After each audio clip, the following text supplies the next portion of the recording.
I'm looking at all the other candidates out there, and I'm not really wowed by any candidate. Well, And, neither was I. But my question, as you now, as a presidential candidate here in the United States of America, what made you put your head on the chopping block? And I know how much it takes to really put yourself out there and under the scrutiny of the people. I mean, what was your theory? Why did you do it? Well, I saw a lot of people that I thought were going to run that would have been very acceptable to me not do it. There are people who like Governor Huckabee, Barber, Governor Davis, people. And they decided not to do it. And then as time went on, much like the rest of the Republican electorate, we weren't hearing much about, at least in Michigan, or at least from my perspective, what America's going through, anything other than what we've heard for the last 20 years or so. As if the challenges we face remain the same as the ones Ronald Reagan faced, which they're not. And so when you start to talk about the issues that came down the pike, they weren't talking about how to fix the banks and how the Wall Street bailout failed. They weren't talking about communist China. They weren't talking about a coherent approach. And look, we're a nation at war, and they don't even talk hardly about foreign policy at all. They just don't feel comfortable with it. I'll tell that to the men and women overseas that are in active military theaters. They have no comprehensive view of how you're going to take this country, allow the American people to solve the challenges we have. You just get the same talking points over and over and over again. So it was bumper sticker season. And what we need are solutions to the problem and an overall comprehensive approach. So watching this and watching it go on, you would get the sense, especially one of the critical parts to me was the fact that they seem to think that they hope Obama loses rather than the Republican Party wins, which I think is a huge mistake. You have to put forward a governing agenda, not just simply we're going to cut taxes. I mean, it's the same thing we've heard for 30 years. I mean, it may be wonderful policy, but they're not laying the groundwork for a sustainable majority for quite some period of time. And this is something that they were not doing. They're playing it safe, and it's becoming a problem. As a Republican, a lifelong Republican, I watch this and I say, we're missing an opportunity here, an opportunity to connect to fundamentally realign the way the country is. You talked about 2010 and how you want to keep it in 2012. Well, I didn't get elected to the Republican Party, the party of Lincoln and Reagan, to watch the Republican Party hope Obama loses. You know, that's not how this is. I'm a Lions fan. I get the concept. You want to win. You don't just want to have your opponent lose. So that's a large part of it. It's very frustrating to me to watch this. And in many ways, it remains very frustrating to me to watch it. But now I'm doing something about it. Now, whether or not people respond to what I'm saying, how could you restore the confidence in the people to vote this way? You got to tell them what they're going through. My belief is, and I've laid this out to people, is that if you go back historically, I argue that this is not the worst period of time for the country. I know I'm not an apocalyptic conservative. I wouldn't trade places with somebody in 1859. I wouldn't trade places with somebody in 1979, with stagflation and communism rampant around the globe. But I will say this, it is a challenging period of time in the sense that we have so much happening at once. If you look historically, the greatest generation, aptly named, faced four challenges. They faced the challenges of industrialization on a society that was traditionally agrarian and guild. They faced the World War against evil enemies. They faced the rise of the Soviet Union as a strategic threat rival model of governance. And they faced the moral question of whether the Constitution applied to people equally regardless of race. In many ways, they happened consecutively. And they met them all, transcended them all, confronted, challenged, and they succeeded. But what we're facing now is very similar. We're facing the upheavals of globalization, moving from a heavily industrial to a globalized marketplace, far more entrepreneurial, more consumer-driven. We're facing a transnational war against an enemy, the terrorists. You are facing the rise of the communist Chinese superstate as a strategic threat and rival model of governance. And you're facing the question whether a nation built on self-evident truths can survive moral relativism. Americans right now sense the chaos around them. They sense the jeopardy around them, but they also don't sense the opportunity in front of them to deal with this in a comprehensive fashion, solve these challenges, and we would reaffirm America as the leading nation in the world, American exceptionalism for the 21st century. So the first step is to start by showing people the problems that we have in an overview. And then you go into the details of what you want to do within globalization.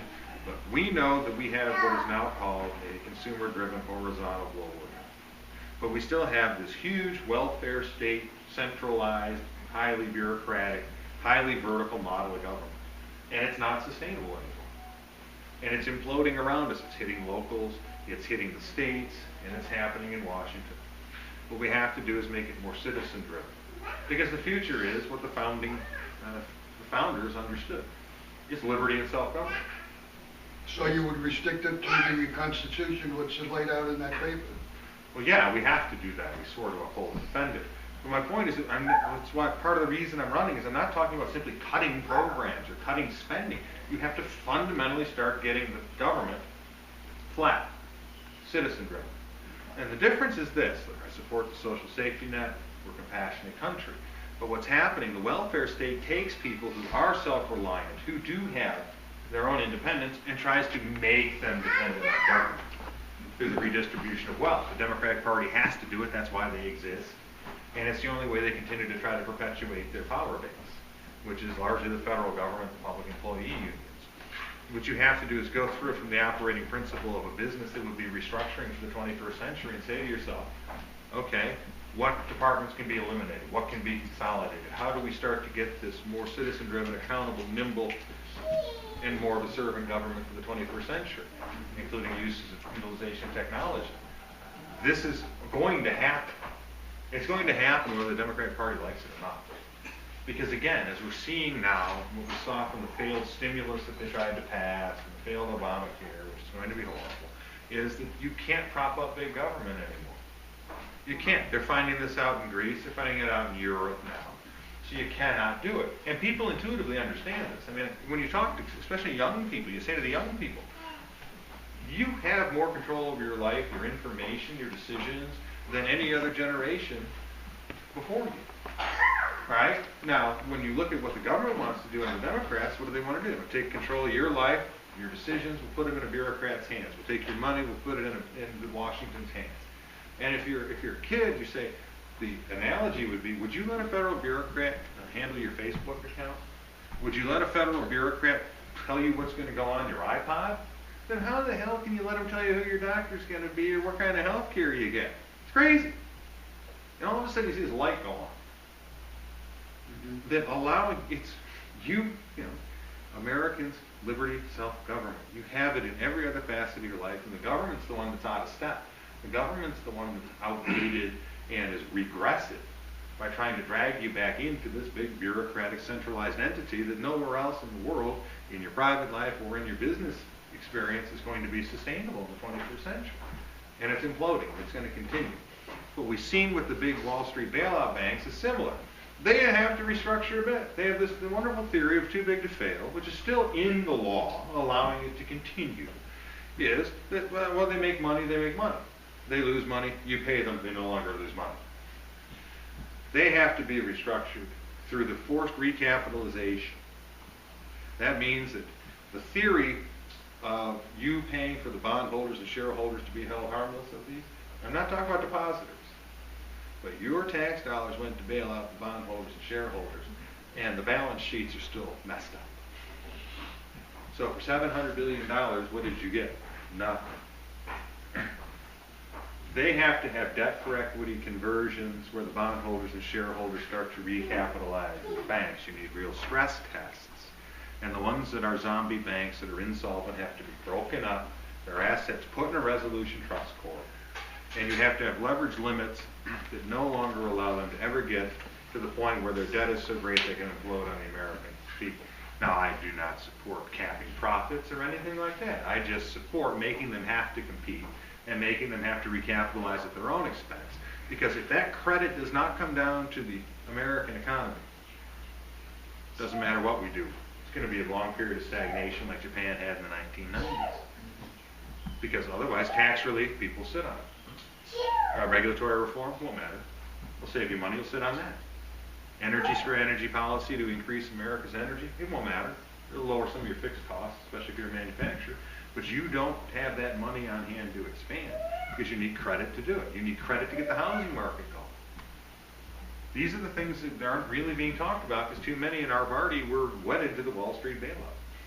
And they don't want to admit that it failed. And what are you seeing in Europe right now?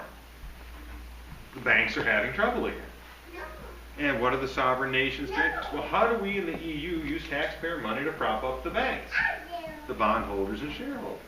And so what happens is their balance sheets stay the same with the huge debt overhang, the toxic assets. They have no incentive to loan any money because they don't need to make money because the government's taking care of that. And then you have the governments that go heavily in debt. So now you have two debt anchors on an economy. And that's where we are in the United States, isn't it? And these are powerful entities. Most people don't want to take them on. It doesn't matter to me. Because it has to be done. It has to be done. Do you think you could stop the foreign aids to some degree? Because a lot of money goes over to Europe and other places. They always talk about less spending over here. How about if you hold up foreign aid? Well, troop reductions are going to occur within Europe. It's going to happen.